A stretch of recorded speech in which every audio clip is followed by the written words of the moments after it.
poco lentas, no son rápidas. Quiere decir que la transformación de esa materia se hace muy lento, por lo tanto requiere de mucho tiempo para transformarse de manera total.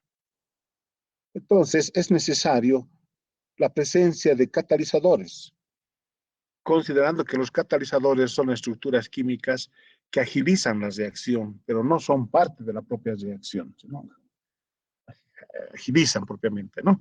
Y también permiten el ahorro energético, que es importante para los sistemas biológicos.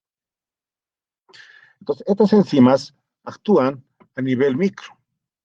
Como vemos acá en el gráfico, estas son estructuras que representan a las enzimas, son estructuras proteicas propiamente, que facilitan las reacciones químicas en esto que vendrían a ser las células. Y estas a su vez permiten que el ser vivo pueda desarrollarse de una mejor manera, puesto que todas las reacciones químicas que se producen en su organismo están siendo coadyuvadas por estas estructuras muy importantes llamadas enzimas. Vamos a ver acerca de las enzimas. Las enzimas son estructuras, decíamos, orgánicas, específicamente, vamos a dejar que ingresen algunos compañeros, los cuales específicamente son proteínas. Estas son proteínas. Están formadas entonces por una cadena de aminoácidos, un buen número de aminoácidos, con una función específica. Su función está a partir de tener la actividad dentro de la célula, como también puede ser fuera de la célula.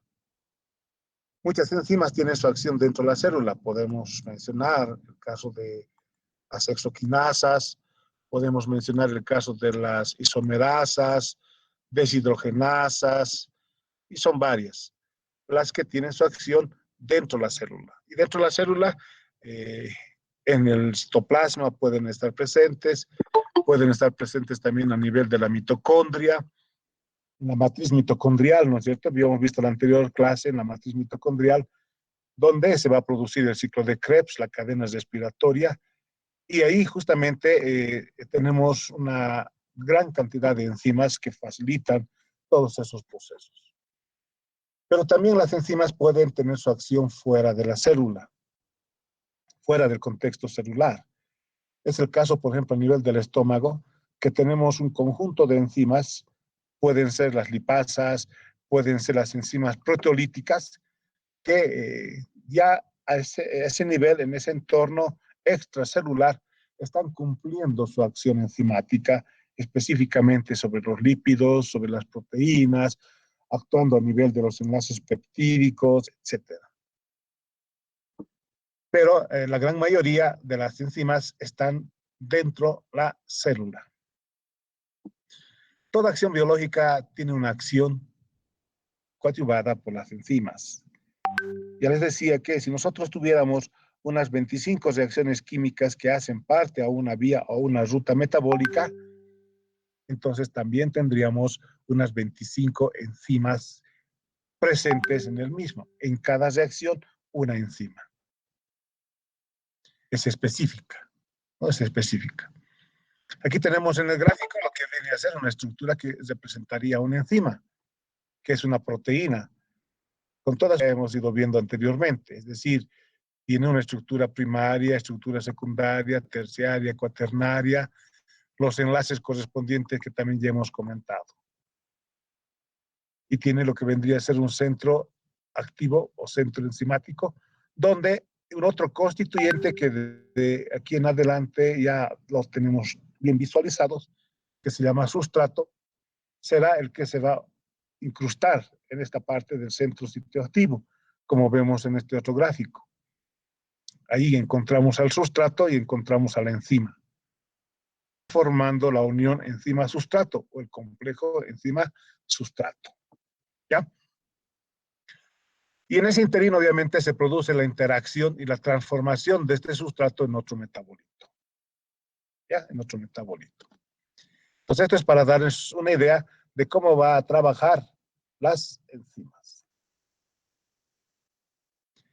Si hablamos dentro de la naturaleza química de las enzimas, vamos a decir que las enzimas son proteínas, pero son específicas.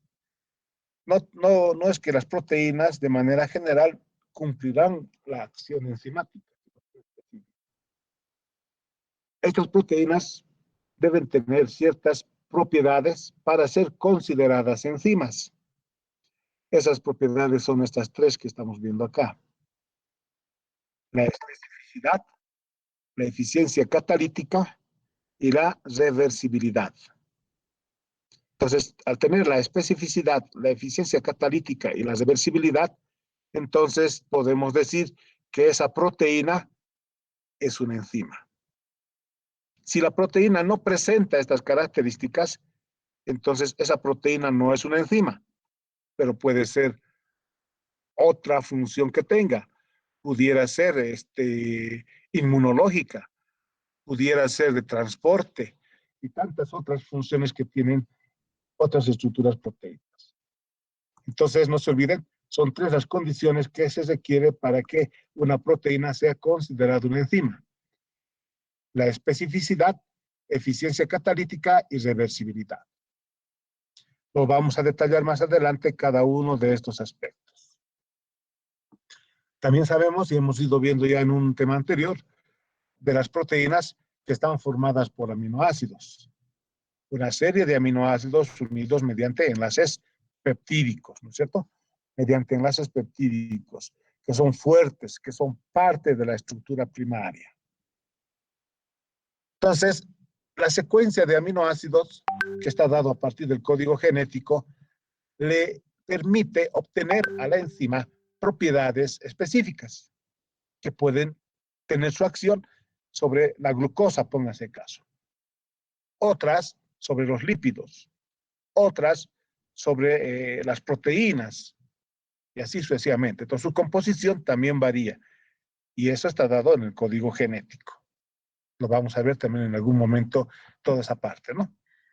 Este es un esquema que tendríamos de una proteína que se representa mediante herramientas bioinformáticas.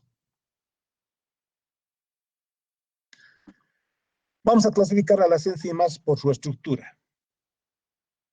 Por su estructura tenemos las enzimas simples. Las enzimas simples son aquellas que específicamente están constituidas por una estructura proteica. Entonces decimos que son enzimas simples. Estas estructuras proteicas, obviamente, cumplen la función como habíamos visto anteriormente. Ejemplo de esto es la ureasa, que tiene esta gráfica más o menos, la ureasa. ¿Y qué hace la ureasa?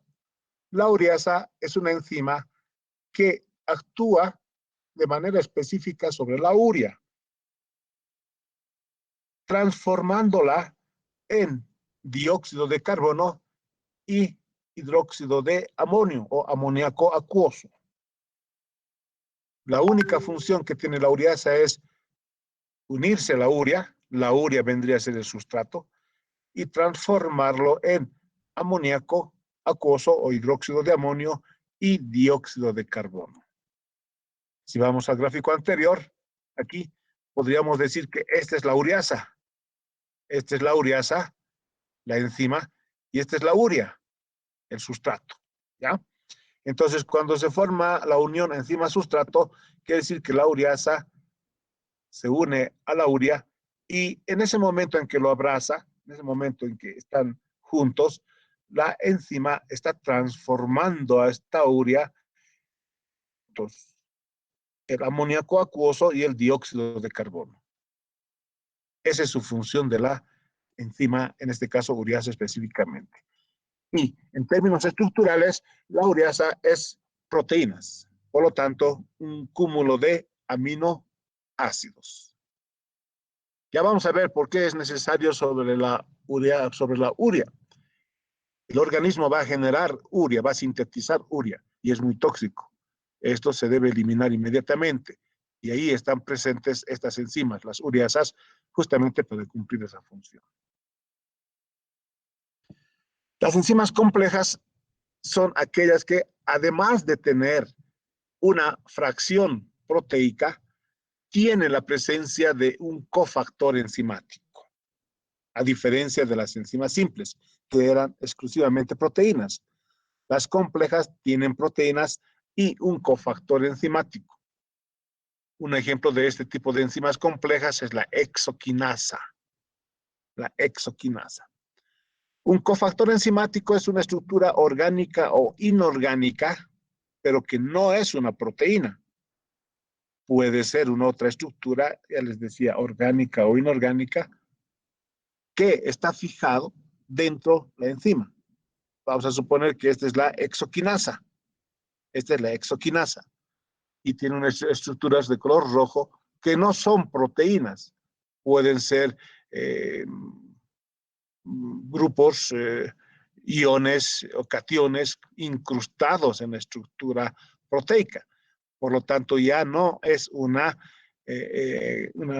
enzima simple, sino ya es compleja porque tiene la presencia de esas estructuras denominados de forma general cofactor enzimático. Entonces, la hexoquinasa es una enzima específica que actúa sobre la glucosa. Hemos visto la glucosa, que está en una forma hexagonal, ¿no es cierto? La glucosa, carbohidrato, una hexosa, una aldosa, ¿verdad? De la serie D, la más activa. Y lo que hace la hexoquinasa es esterificar esta glucosa. Esta glucosa, cuando está en nuestro organismo, como glucosa, no tiene función. Pero cuando esta glucosa se activa, ya sí tiene una función. Y una de ellas es, por ejemplo, que un fosfato pueda unirse a la glucosa. Un fosfato pueda unirse a la glucosa en posición 6. Y lo que hace la hexoquinasa es eso. Del adenosin trifosfato, que tiene 3 fosfatos, un fosfato lo fija en posición 6 en la glucosa para dar origen a la glucosa 6-fosfato. ¿Ya? Y entonces el adenosin trifosfato, esta molécula que tenía 3 fosfatos, se queda con 2.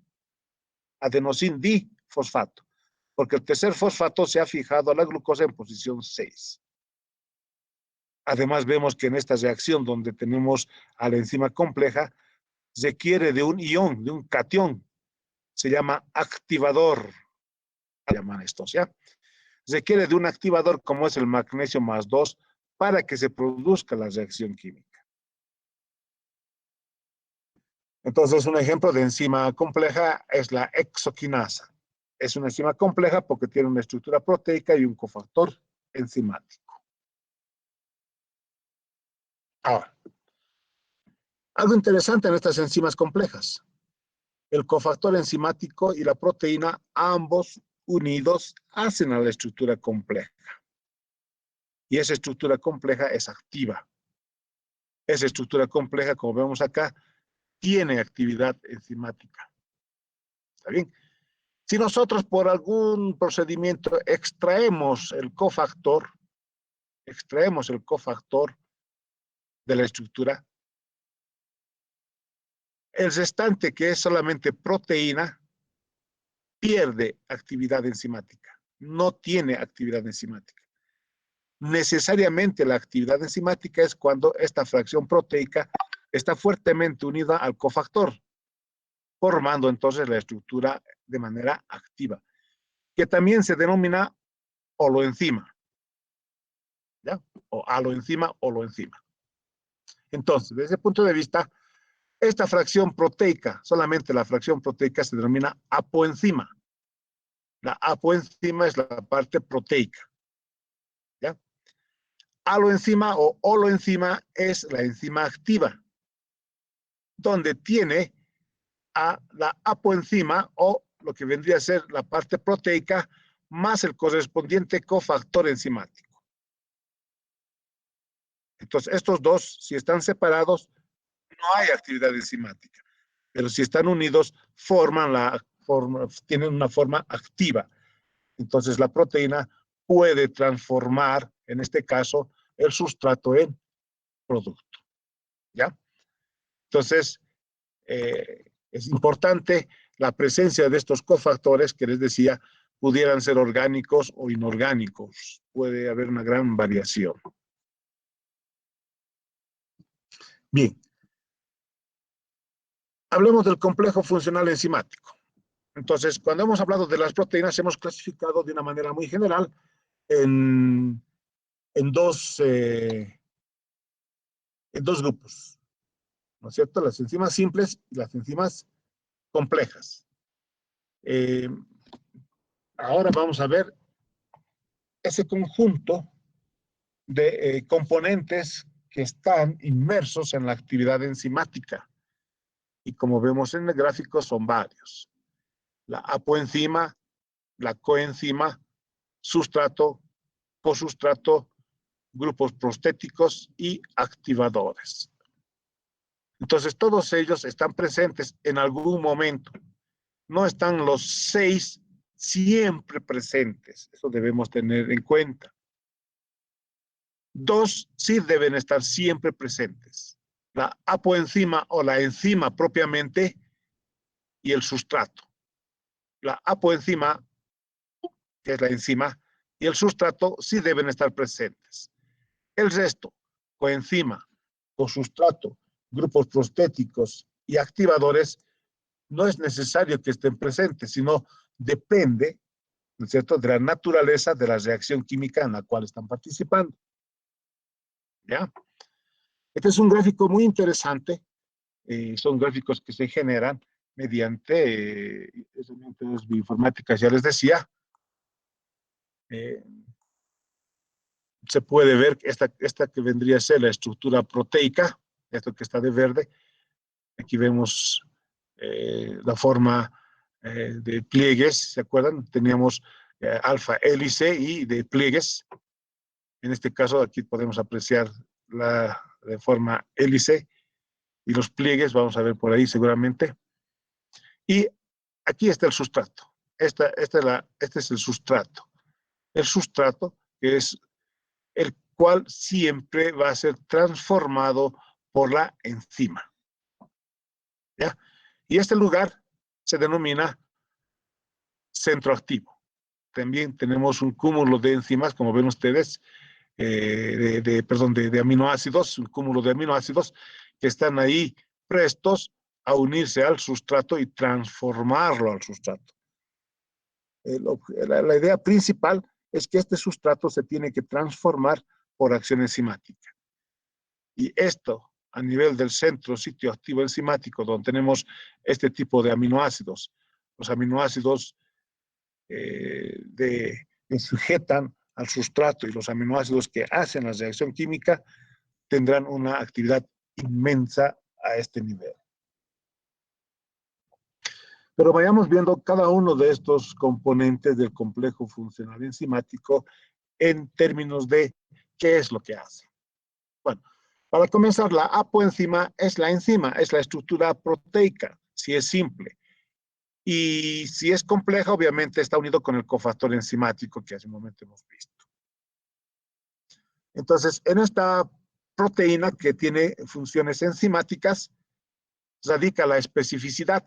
¿Se acuerdan, no? Teníamos 3 propiedades que tenía una proteína para ser considerada enzima. La especificidad, la eficiencia catalítica y la reversibilidad. La especificidad es una acción de la enzima que se da justamente a nivel del centro o sitio activo enzimático. Hace un momento habíamos mostrado, este es el centro o sitio activo enzimático. Ahí, en esta región, es donde siempre el sustrato se fija. No se fija en cualquier lugar de la proteína. Entonces, tiene un lugar específico llamado centro o sitio activo enzimático. Y ahí presente el sustrato va a ser transformado en productos. Entonces, esa zona se denomina centro o sitio activo. Y como es específico, ya vamos a ver en qué consiste esa especificidad en función espacial y en función química propiamente. El otro componente del complejo funcional enzimático se llama sustrato. Sustrato. Y el sustrato es la molécula que va a ser transformado por acción de la enzima. ¿Ya? El sustrato va a ser la molécula a ser transformado por acción de la enzima. Veíamos hace un momento la glucosa, ¿no es cierto? La glucosa inactiva. Pero por acción de la exoquinasa, lo que ocurre es que esa glucosa se va a activar. ¿Y cómo? Fijándole un fosfato en posición 6. Entonces lo está transformando.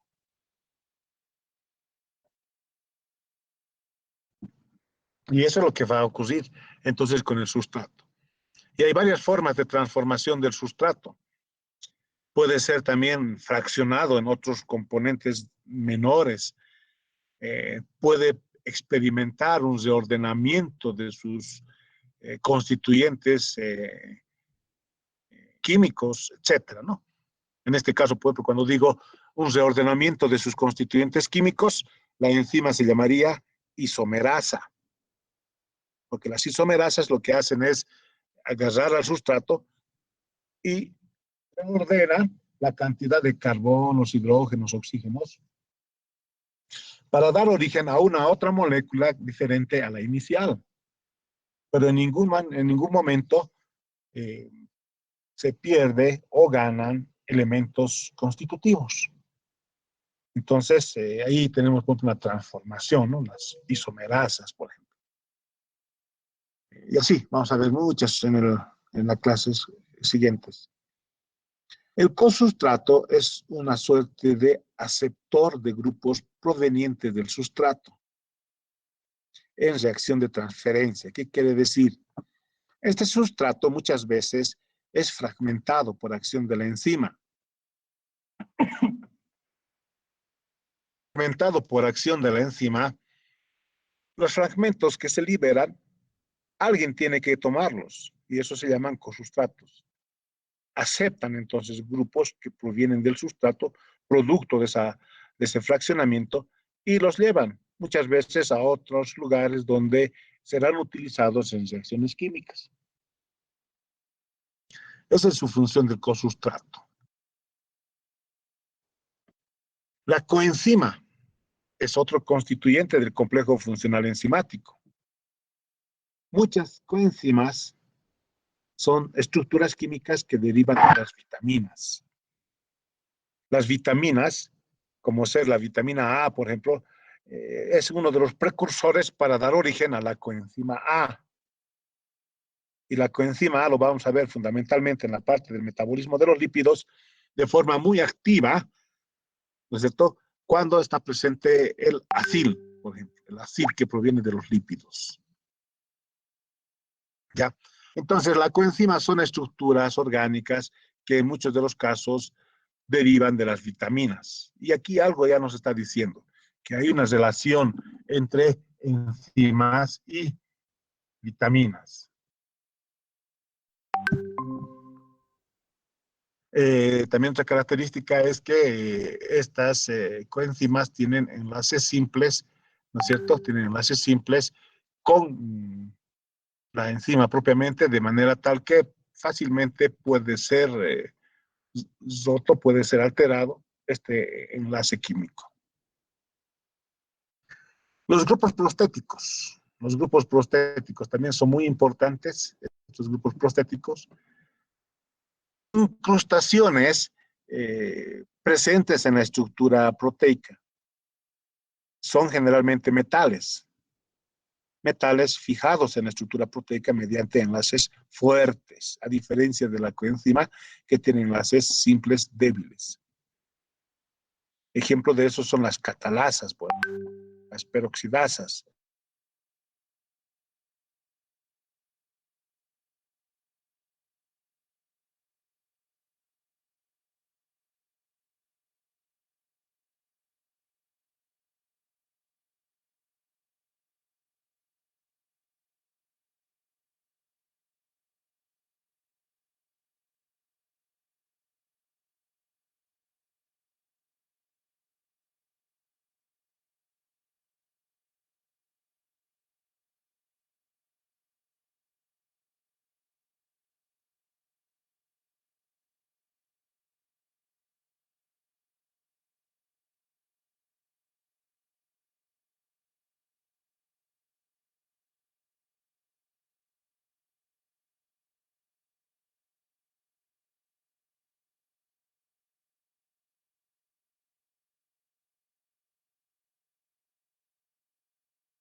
En el caso de la exoquinasa, voy a retroceder.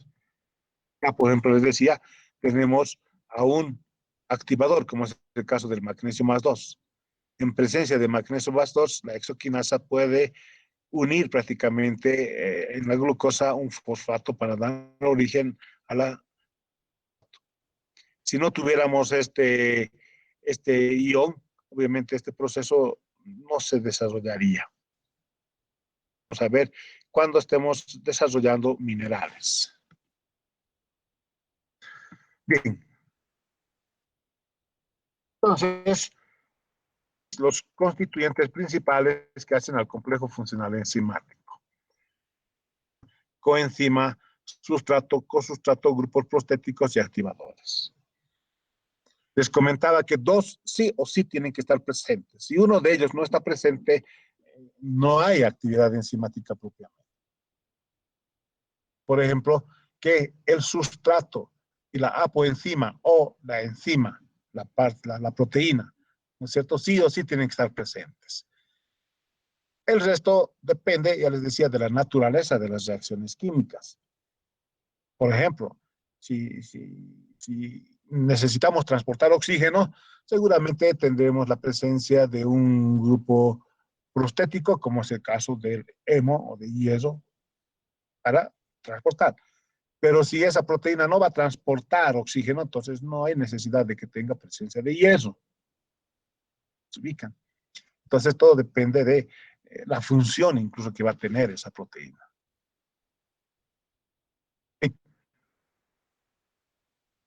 Vamos a hablar acerca de la estructura de la enzima.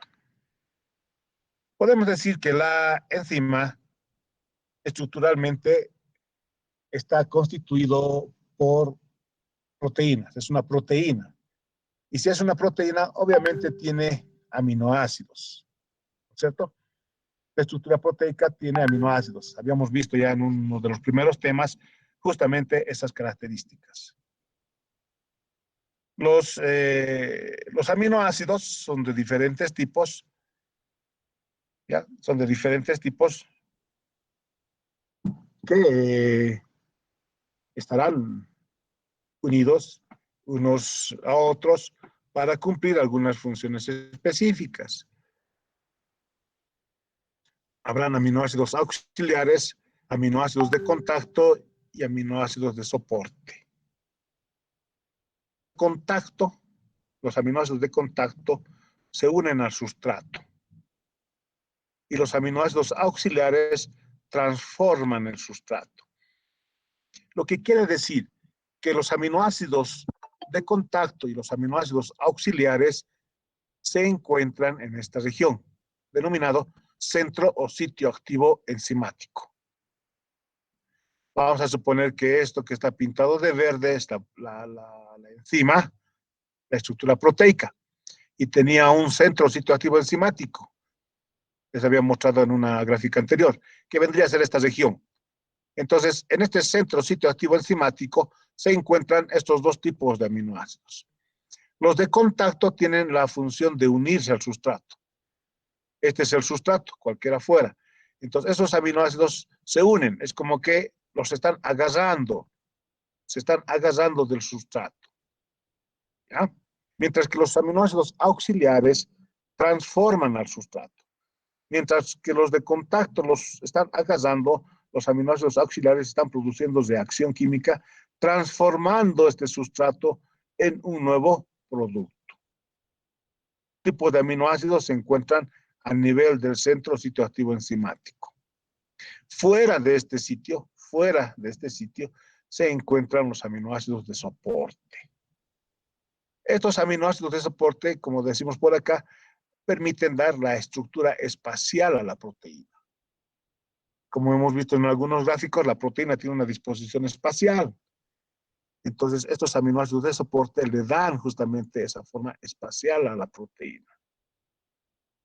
Entonces, estructuralmente en la enzima, que es una proteína, vamos a encontrar tres tipos de aminoácidos de acuerdo a su función, siendo los mismos: alanina, metionina, triptófano, valina, isoleucina, etcétera, ¿no es cierto?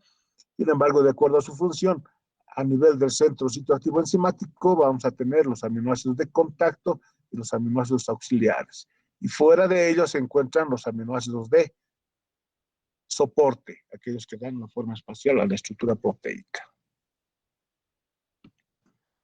Bien, aquí vamos a hablar un poco de las tres propiedades que presentaba una proteína y que a partir del mismo pudiera ser considerada una enzima. ¿Se acuerdan, verdad? La especificidad, la eficiencia catalítica y la reversibilidad. Son tres las características entonces que debe tener una proteína para ser considerada una enzima. La especificidad quiere decir que es específico. La enzima es específico y nada reacción. Pero dentro de la especificidad pudiéramos tener dos tipos, una especificidad absoluta y una especificidad relativa. ¿Ya? Una especificidad absoluta y una especificidad relativa. ¿Qué quiere decir? La especificidad absoluta es aquella en la cual la enzima es tan estricta en términos de las características que debe tener para con el sustrato, que solamente cataliza un solo sustrato específico. Otros sustratos que fueran hasta muy parecidos no serán transformados en productos. Es una especificidad absoluta, una alta especificidad. Sin embargo, también existen enzimas que tienen una especificidad, pero relativa, no muy exigente. Por lo tanto, es capaz de transformar a más de un sustrato. Pero obviamente ese sustrato es muy parecido. No es cualquier sustrato que tenga una estructura totalmente diferente. Tiene que ser muy parecido para que esta enzima pueda transformarlo o pueda producir una reacción de catálisis, transformándolo en, se refiere al sustrato. Entonces, tenemos especificidades absolutas y relativas. En el gráfico, por ejemplo, vamos a suponer que este es un esquema que corresponde a una enzima y este es el sustrato. Entonces, la especificidad absoluta es aquello que debe cumplir, en este caso, las condiciones del sustrato, la enzima. Aquí vemos un poquito didácticamente transformado en aquello que pudiera ser una disposición espacial. El sustrato perfectamente se une a nivel del centro o sitio activo enzimático, que es esta región, ¿no es cierto? Centro o sitio activo enzimático. Perfectamente se une. Y cuando se une ahí, la enzima actúa sobre el sustrato. Y aquí vemos que el sustrato sale, pero transformado. Este sustrato no es igual a este sustrato inicial. ¿No es cierto? Este producto, en este caso, no es igual al sustrato. La enzima lo ha transformado en varios fragmentos, lo ha dividido, ¿no es cierto? Y varias formas incluso. Entonces, esa es la función que tiene la enzima, pero es absoluta porque en este caso pudiéramos decir que esta enzima solo a un tipo específico de sustrato, a transformarlo en este caso. En otros casos hay cierta flexibilidad y esa flexibilidad puede ser que sean muy parecidos y la enzima los pueda transformar. Un poquito para graficar esto, puedo decirles, por ejemplo, esas llavecitas que cuando uno se va a comprar un velador, nos da, ¿no es cierto?, una chapita, unas llavecitas pequeñitas, ¿no? Todo el mundo debe tener eso, o su escritorio, etcétera, ¿no? Unas llavecitas pequeñitas doradas, ¿verdad? Esas podemos decir que son una especificidad relativa. ¿Por qué razón?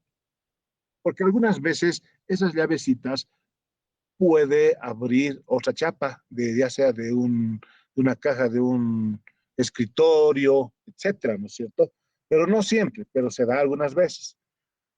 Alguien dice, lo he hecho casar, dice, ¿no es cierto? Y abre, ¿no es cierto? Pero ya les digo, no siempre, esa es una probabilidad que se presenta. En términos enzimáticos, podemos decir que es una especificidad relativa. Absoluta sería por decirles algo, con aquellas llaves que ya llevan incluso un chip, ¿no es cierto? De tal manera que solo esa llave puede activar la cerradura.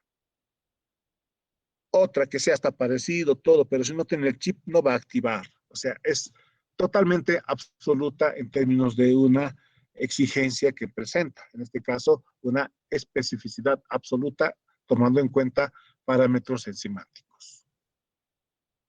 ¿Ya? Entonces, ambos van a estar presentes en la actividad enzimática. La eficiencia catalítica es otra de las propiedades que tienen las enzimas. Eficiencia catalítica. Eficiencia quiere decir que las enzimas trabajan al máximo. Tienen una función de desarrollar, de transformar sustratos al máximo en productos.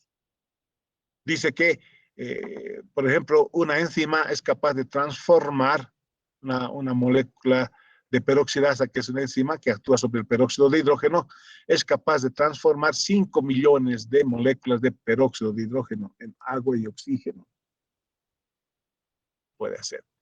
Si una molécula de peroxidasa estaría transformando 1.000.000 de moléculas de peróxido de hidrógeno en agua y oxígeno, esa peroxidasa no está cumpliendo una eficiencia enzimática. ¿Qué tendría que ocurrir? Que esa peroxidasa debe ser retirada, debe ser reemplazada por otra enzima llamada peroxidasa que vaya a cumplir estas funciones. El problema estaría que si esta peroxidasa no tiene eficiencia enzimática, el problema se centraría en el incremento de peróxido de hidrógeno o agua oxigenada en la célula. Producto pudiera ser de las oxidaciones biológicas que normalmente tenemos. Entonces, ustedes tienen experiencia de haber usado el agua oxigenada, ¿verdad? Muchas veces lo hemos utilizado cuando nos hemos caído, tenemos una herida, a modo de desinfectar, hemos utilizado el peróxido de hidrógeno. Entonces, ¿qué es lo que ha ocurrido? Una reacción química, hemos visto una suerte de unas burbujas que se presenta ahí en contacto con la herida. No es nada más que una reacción en la cual se está liberando oxígeno y en esa reacción de oxidación está eliminando microorganismos que están presentes. Es una reacción química, ¿ya? Si eso estaría dentro de la célula, imagínense en ese contexto orgánico, lo que puede ocurrir es un daño que puede generar este peróxido de hidrógeno. Entonces, no vamos nosotros a experimentar ese daño. ¿Por qué? Porque nuestras peroxidasas inmediatamente se forman el peróxido de hidrógeno, lo va a degradar en agua y oxígeno. Sí, más bien son importantes para nosotros, agua y oxígeno, pero no así el peróxido de hidrógeno que se sintetiza como producto de las reacciones metabólicas. Entonces, ahí viene la eficiencia enzimática. Cuando esta peroxidasa no está cumpliendo en forma eficiente, tiene que ser reemplazada por otra, porque si no, va a incrementarse la cantidad de peróxido de hidrógeno y podemos tener problemas. Más trabajan al 100%. Cuando empiezan a disminuir esa eficiencia, inmediatamente son reemplazadas por otras enzimas. También tenemos otra propiedad que vendría a ser la reversibilidad. Reversibilidad. Cuando hablamos de reversibilidad, estamos haciendo referencia a que las reacciones químicas son reversibles. Son reversibles. Quiere decir que el sustrato más la enzima puede generar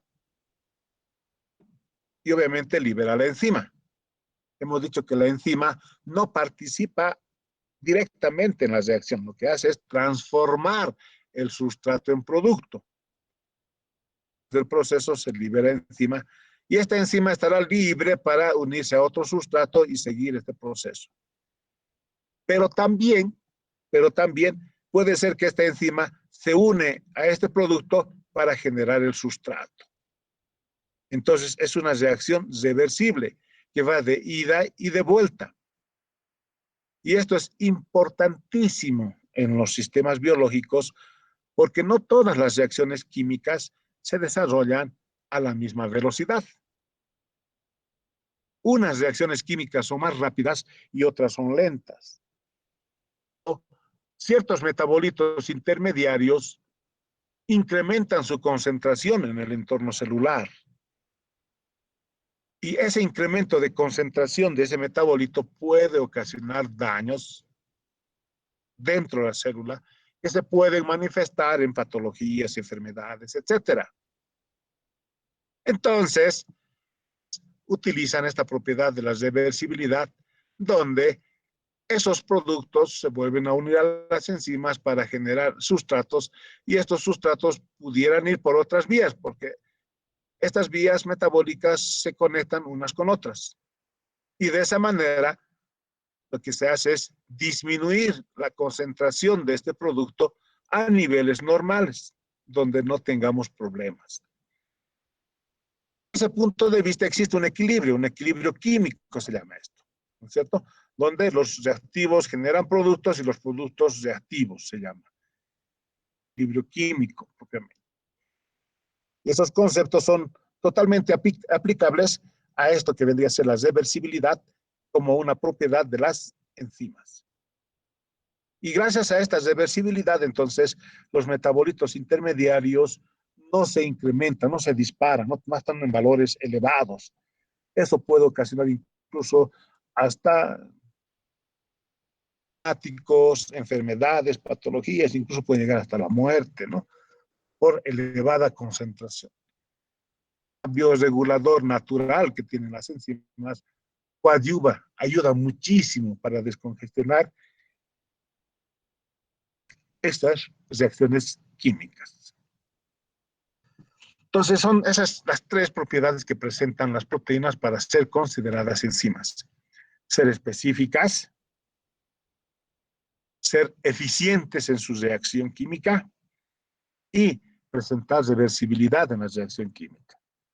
Entonces, quiere decir que estamos, si es una proteína con estas propiedades, estamos frente a una enzima que va a cumplir su función en las células de manera pertinente. Bien, vamos a quedar acá. El día de mañana vamos a continuar. Tenemos 7:30. Quiero indicarles algunos aspectos que ya les he mandado el día de hoy en términos de avisos acerca de las actividades que tenemos que desarrollar de manera presencial en la facultad, ¿no? Bueno, vamos a quedar acá. Estamos en la transparencia número 33, creo que era. Comentarles que hemos recibido el día viernes, la tarde o el sábado, la nota del jefe de carrera, donde instruye que las actividades de laboratorio, trabajos de campo, etcétera, serán presenciales, ¿no? Les he mandado también esa circular para que ustedes lo puedan leer. Es una nota donde indica de esa manera y que por lo tanto tenemos que organizarnos en ese sentido. Entonces, lo primero que estoy haciendo es, tengo inscritos en este paralelo de la carrera de veterinaria casi 60 estudiantes. Por lo tanto, se ha dividido en dos grupos. No podemos entrar todos directamente, ¿no es cierto? Entonces, vamos a entrar de a 30 para formar seguramente 5 grupos de trabajo. 5 o 6 grupos de trabajo, que también es la cantidad de materiales que tenemos para realizar grupos de trabajo. Entonces, la idea es de que los primeros 30, yo lo he sacado en base a la lista, los primeros 30 vienen mañana y los segundos 30 vienen de la siguiente semana. Es decir, que las actividades las vamos a hacer cada 15 días en este caso, ¿no es cierto? Vamos a ver, de acuerdo a las características de las prácticas, si hacemos un laboratorio o de repente hacemos 2 laboratorios en el día que nos toque. ¿Ya? Entonces, va en ese sentido. Además, les he mandado también el hecho de que necesitamos de ciertas medidas de bioseguridad que normalmente se los pide, que bueno, tenemos, ¿no? Pero sin embargo es bueno aclararles, ¿no? Todos debemos tener nuestros barbijos, necesariamente, es obligatorio. Nuestros barbijos, nuestros guantes quirúrgicos pueden tenerlos, ¿no es cierto? Para, obviamente, siempre protegerse. también tener un protector facial, ¿verdad? También tener lo que viene a ser su sanitizador, alcohol en gel, podría ser, personal, obviamente. También tener el caso de su certificado de vacuna que se pide, ¿ya? Ahora, en este caso, por ejemplo, si tienen su certificado de vacunación, obviamente eso lo traen. Yo les recomiendo que si lo tienen, saquen una fotocopia y eso me lo traen, ¿no es cierto? O sea, ustedes lo tienen, muestran y entran nada más, ¿no es cierto? A veces por ahí se pierde, aunque hay una aplicación, creo, en el Internet donde ustedes colocan eh, su su número de carnet y no sé, algún otro dato más, y les genera en ese momento en la base de datos que tiene el Ministerio de Salud, les genera su certificado o carnet de vacunación. ¿Ya? Entonces,